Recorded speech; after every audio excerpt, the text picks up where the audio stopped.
Alright guys, so to begin this video, I'm going to tell you a little story about when I was younger, right? So as a little kid, like a lot of people are even now when they're older, I was somebody who kind of grabbed everything that I could, hoarded everything, and I think it's because I grew up with a mindset of scarcity, right? I would actually collect random things that I didn't need for future use. I had this drawer that I would call my project drawer, and it would be for things that I wanted to potentially put together and make something out of it, but really didn't end up happening except for maybe one or two times when I was like 5 or 6, but that's about it. And then I started moving houses as I was growing up, and I was going through the house from house to house. I couldn't really box everything up because I had a lot of stuff. And then I ended up in this house that I'm in right now about 5-ish years ago. And I mean, this room, look, right now it's nice, right? But it used to be full.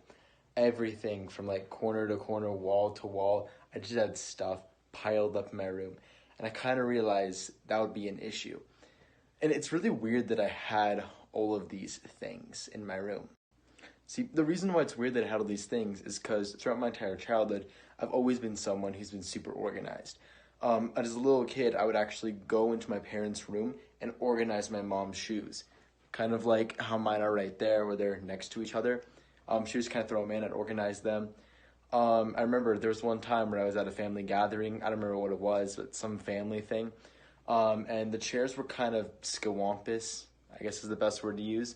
And I actually went through and organized them so that they were facing in a circle, like around the room, and they were so like perfectly evenly spaced out.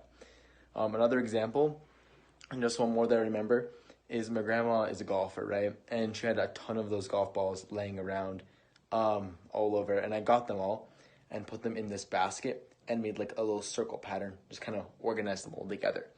So just thinking back on that, it was kind of weird that I had a messy room despite being such an organized person.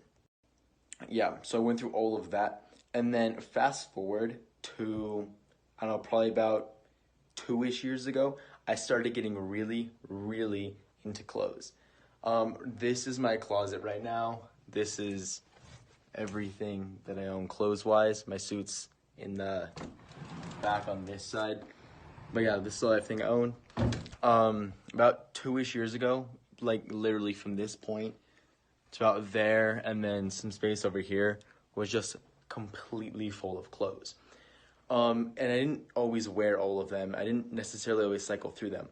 Because one of the things I've learned is that the majority of the clothes that you wear are the same few repeated things. This is a shirt. I wear this shirt a lot.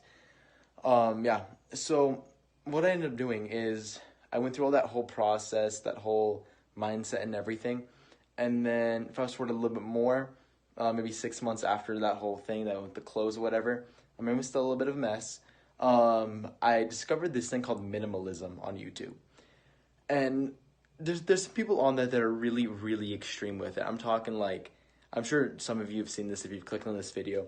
They have like a blanket for a mattress and then the laptop and then like 5 sets of clothes, and maybe that's it for them. And I really, really respect that. I think it takes hard dedication to be able to live off of that little. Now, my approach to this is what I would like to call like a realistic minimalism, where I'm not super having nothing, but I'm also not hoarding anything. What it is it's just enough for me. This is what works for me personally. It might be different for you, it might be different for the next person, but this is what works for me. For example, like I love to have these few things of artwork in my room. That whiteboard that you guys may have seen in some other videos, that's really important to me. I'm constantly using that. I write on it almost every day, if not multiple times a day.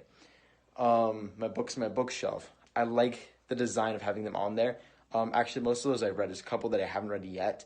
The majority of those I have read, and they held some sort of value to me mentally. So it makes sense for me to keep them. These shoes, I'm keeping them because I wear them right now. I actually just got this mini fridge like a day and a half ago. It's actually my grandma's basement. And the reason why I got it is because, so sidetrack story, sorry. But it brings value, which is kind of why I have it in my room. But the reason why I got it is because I come home off like pretty late most nights, like 10:30, 11, just because of my job and the way that my schedule works out. And my family's usually asleep by then, like my mom, my stepdad, sister, brother, all asleep at that point, right? So to kind of be respectful, what I'm doing is I'm actually in the process of moving some of the food that's upstairs down into here. I'm just kind of letting it process itself, find a good temperature with the mini fridge, make sure it's all good to go. Then move the food down here, and that way when it's like, midnight-ish or whatever, 1 a.m., when I get hungry, because I get hungry when I come home, I'll be able to eat without waking everybody up. And I feel like that'll be definitely just a kind thing to do. It also helps me out because I get hungry, and I'm kind of sick of eating out constantly. But yeah, so everything in my room that I have for a specific reason, whether that be a sentimental value, I use it on a daily or weekly basis, or I plan to use it soon.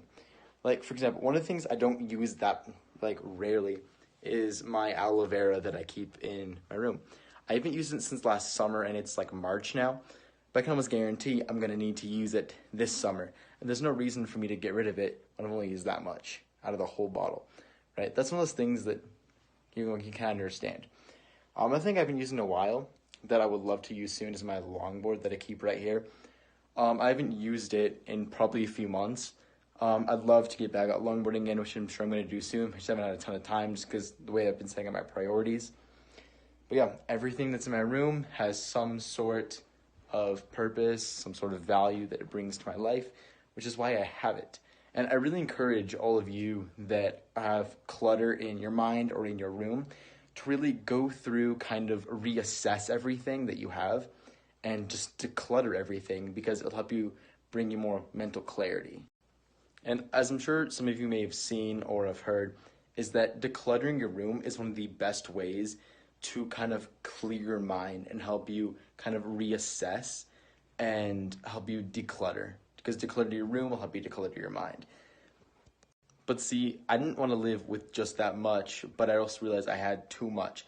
So what I did is, over the course of a few months process, I actually kind of went through, and what I would do every couple months is I would grab everything in my room, put it all on top of my bed, and start going through everything one by one.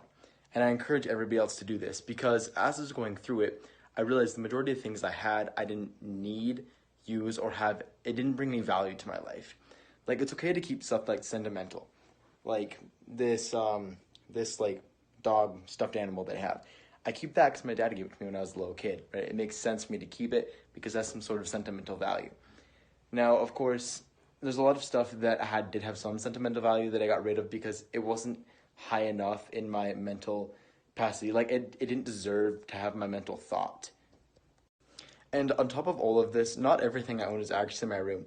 There are a few things that are in the spare room, which is just on the other side of this wall, that I do have in there. Not a lot, but just a few things that I kind of have there because they do hold some sentimental value. I just don't want them cluttering up my living space, but I'm just not ready to get rid of them because of the value that they hold and have held in my past.